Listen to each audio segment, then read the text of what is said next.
All right, so we got a 2006 Dodge Ram here. It's got a diesel in it, and it's 4x4. We are going to change out the front differential. We get the differential on the ground, and we're going to put that in place of this one. The reason being is because this differential, the pinion gear broke off inside of it, and if you look here, it cracked the housing. Okay, let's have a look. If you look right here, see it cracked that and here, so you had a lot going on, stuff just spinning around there and breaking stuff, but this cannot be reused because this would never seal, you know, and the pinion gear is broke. I assume you could pull the whole carrier assembly out and fix it, but we can't. It has a cracked housing on the end here. What about this thing here? Does that get replaced too? As part of no, we're taking this part off, and this part will bolt to that. Oh, I gotcha. See this part right here? Yep. This right here? That is that right there. Okay. On the end there. I see it. Yep. Let's see. Right. Okay. So what I'm going to do is I'm going to start with taking off the calipers. Yeah.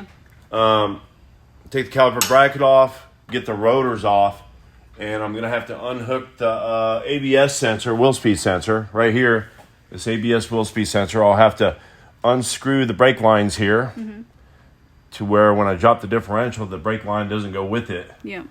And other than that, I'll have to disconnect. Over here, we'll have to disconnect these ball joints from the, I don't know if they call these drag links. I mean, I know this is a tie rod from here to here. That'd be the tie rods. And I believe this is something like a drag link here that goes to the pitman arm.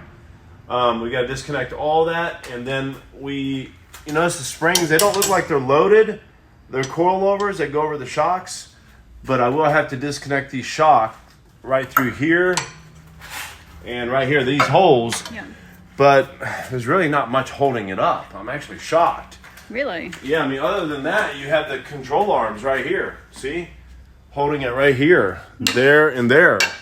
Huh. So, I got to be careful how much I remove because I don't want it just to, Yeah, definitely. I thought maybe there'd be more substance to it as far as holding it up. But, we'll do a little bit at a time, and once I feel that it's getting to a point where it's going to lower, we're going to lower the truck down. Yeah, that's so a good if idea. it was to fall, it's already down to the ground. Yeah, that's a good idea actually. So we're going to start with the caliper, getting the caliper off, and then we'll go from there.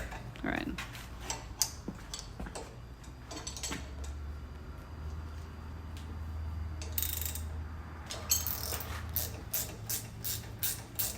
And I'll use bell wire to hold these calipers up.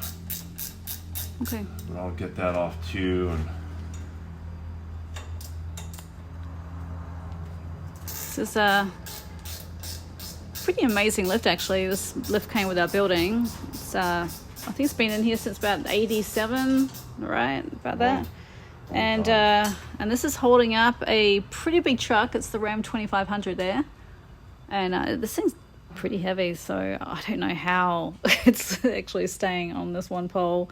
I don't know. Kind of seems scary to me. Every so often, I think I'll lift it back up and reset it. Yeah. Yeah. We've never really had anything this heavy up here. I mean, we've had, what's the heaviest we've had on this lift? F-150 truck. Yeah, F-150, but I don't think it's as big as this. I really don't. Ella is heavy, yeah. Yep, so. It's just as long, but not as heavy. Yep.